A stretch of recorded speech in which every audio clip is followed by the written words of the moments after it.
Hello வணக்கம், welcome to Kannana கண்ணே channel. இன்றைக்கி நம்ம என்ன பார்க்க போகிறோன்னா 10 மாதங்கள் கம்ப்ளீட்டான குழந்தைகளிருந்து உண்ணக்கூடிய மட்டன் கீமா குழம்பு தான் எப்படி பண்ணலான்னு பார்க்க போகிறோம். நீங்கள் முதல் மட்டன் குழந்தைக்கு கொடுக்குறதா இருந்தால் சூப்லேருந்து ஆரம்பிங்க. சூப் பழகின குழந்தைக்கு மட்டும் இந்த ரெசிபி நீங்கள் செஞ்சு கொடுங்க. அதுவும் குழந்தைங்க விழுங்குறதுக்கு எந்தவித சிரமமும் இல்லாமல் இந்த கீமா குழம்பு இருக்கும். குழந்தைங்க வெயிட் இன்க்ரீஸ் ஆகிறதுக்கும் இது ரொம்பவே உதவியாக இருக்கும். ஃபஸ்ட்டு குக்கர் சூடானதுக்கப்புறமா 1 ஸ்பூன் அளவு நான் நல்லெண்ணெய் சேர்த்துக்கிறேன். இதுக்கு பதிலாக நீங்கள் நெய் கூட சேர்த்துக்கலாம். எண்ணெய் காஞ்சதுக்கப்புறமா சின்னதாக பட்டை துண்டுகள் சேர்த்துக்கிறேன். அதோட 1 கிராம்பு, 1 ஏலக்காய், 2 போல் முந்திரி பருப்பும் சேர்த்துக்கலாம். இதில் ஒரு 6-7 போல் பெருஞ்சீரகம் சேர்த்துக்கிறேன். லைட்டாக இதை வதக்கி விட்டுறலாம். இதில் ஒரு 3 போல் சின்ன வெங்காயத்தை சின்னதாக நறுக்கி வச்சுருக்கேன், அதையும் சேர்த்துடலாம். இதையும் வதக்கிடலாம். வெங்காயம் அந்த கண்ணாடி பதம் சொல்லுவாங்களா, அது வர வரைக்கும் நம்ம வதக்கிடலாம். இப்போது நான் 1 பல் பூண்டு, சின்னதாக இஞ்சியை நல்லா இடித்து வச்சு அதையும் சேர்த்துற போகிறேன்.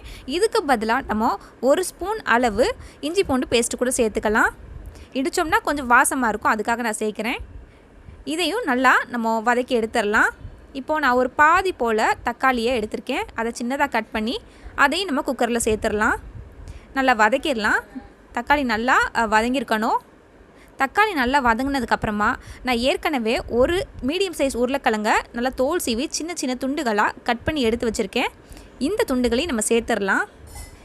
லைட்டாக வதக்கி விட்டுறலாம். ஸ்டவ்வை சிம்மில் வச்சுட்டு 1/2 ஸ்பூன் சீரகத்தூள், 1/2 ஸ்பூன் மல்லித்தூள், கொஞ்சமாக மஞ்சள் தூள், அதுக்கப்புறம் 1/4 ஸ்பூன் பெப்பர் தூள் சேர்த்துட்டு கொஞ்சமாக தண்ணி சேர்த்துட்டு இதை நல்லா வதக்கிடலாம். மசாலா கரிஞ்சிராமல் பார்த்துக்கோங்க. 50 கிராம்லேருந்து 70 கிராம் இருக்கும் இந்த கொத்துக்கறியின் அளவு. இதில் மஞ்சள் போட்டு நல்லா கழுவி எடுத்திருக்கேன். இப்போது இதை நம்ம இந்த குக்கரில் சேர்த்துடலாம். கொஞ்சம் நல்லா வதக்கி எடுத்துடலாம். இந்த மசாலாவோட கோட் ஆகட்டும். இதில் 1லேருந்து 1.25 கப் அளவு தண்ணி சேர்த்துக்கலாம், உங்களுக்கு தேவையான அளவு.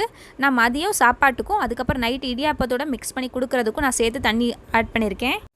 இப்போது இந்த குக்கரை க்ளோஸ் பண்ணிவிட்டு நம்ம மீடியம் ஃப்ளேமில் ஒரு 10 விசிலாவது வச்சு எடுத்துடலாம். கொத்துக்கறி தான் இருந்தாலும் குழந்தைக்கு கொடுக்குறனால நல்ல பதமாக வேகணும். இந்த குக்கர் ஆவி அடங்கினதுக்கப்புறமா இதை ஓப்பன் பண்ணி பார்க்கலாம்.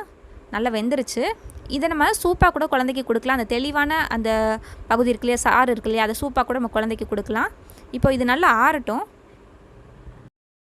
நல்லா ஆறுனதுக்கப்புறமா மிக்ஸி ஜாரில் உருளைக்கிழங்கு துண்டுகள், அதுக்கப்புறம் கொத்துக்கறியோட துண்டுகள் இது எல்லாமே சேர்த்து அதோட கொஞ்சம் சாரும் சேர்த்து நம்ம நல்லா மையாக அரைச்சி எடுத்துடலாம்.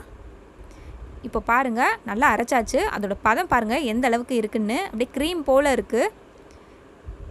நான் பாப்பாக்குன்னு தனியாக உப்பு சேர்க்காத குழைவாக ரைஸ் இந்த மாதிரி தனியாக செஞ்சு வச்சுருக்கேன். இதில் நெய் சேர்த்து நல்லா மிக்ஸ் பண்ணி வச்சுருக்கேன். இதில் நம்ம அந்த கொத்துக்கறியோட அந்த குழம்ப சேர்த்துடலாம். சேர்த்து நல்லா மிக்ஸ் பண்ணிடலாம். ரைஸ் ஆல்ரெடி குழைவாக இருக்கிறனால இது மிக்ஸ் பண்ணால் மட்டுமே போதுமானது. இல்லாட்டி நல்லா மேஷர் வச்சோ மத்து வச்சோ அதை கடைஞ்சும் எடுத்துருங்க. பாருங்கள் எந்த மாதிரி இருக்குன்னு. குழந்தைங்க விழுங்குறதுக்கு எந்த சிரமமும் கிடையாது. அந்த மாதிரியான பதம் இது. குழந்தைங்க வெயிட் கெயின் பண்ணுறதுக்கும் நல்லாவே உதவியாக இருக்கும். உங்களுக்கு இந்த வீடியோ பிடிச்சிருந்துச்சுன்னா மறக்காமல் லைக் பண்ணுங்கள், கமெண்ட் பண்ணுங்கள், ஷேர் பண்ணுங்கள், சப்ஸ்கிரைப் பண்ணுங்கள். நன்றி.